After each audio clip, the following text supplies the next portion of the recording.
বোন, একটা কথা বলছি, রক্তের সম্পর্ক থাকে না আমাদের বয়ফ্রেন্ডের সাথে, কিন্তু তারা আমাদেরকে ভীষণ কেয়ার করে।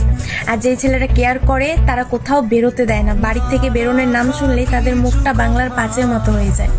একটা কথাই বলতে চাই সব মেয়েদের উদ্দেশ্যে, যে ছেলেরা তোমার সাথে টাইম পাস করবে তারা কোনোদিনও তোমাকে বারণ করবে না, এটা পড়বে না, ওটা করবে না, এখানে যাবে না, ওখানে যাবে না, এটা খাবে না, ওটা খাবে না। তারা সব সময় তোমাকে আজাদি দিয়ে রাখবে, ঠিক আছে?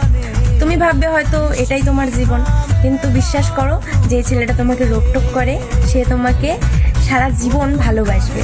সে তোমাকে বাড়ির বউ বানাতে চায়, সে তোমাকে আলাদা একটা গ্রিন ফ্ল্যাগ দিতে চায়, যেটা হয়তো তুমি বাইরের জগতে গেলে পাবে না।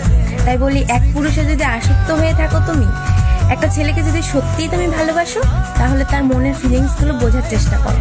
কারণ একটা পুরুষ বেশি কিছু চায় না তার ভালোবাসার শখের মানুষটার কাছ থেকে, শুধু চায় তারা যেন কোথাও না যায়, তাদের কথা শোনে, আর একটু ভালোবাসা চায়।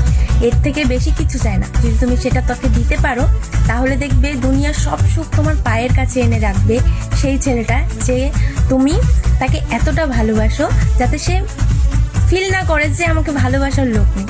কারণ তারা অনেক কষ্ট সহ্য করে, ইনকাম করে, বাড়ির লোকের কথা শুনতে হয়, তারপরেও তারা একটু ভালোবাসা খোঁজে তোমার কাছে এসে, বুঝলে?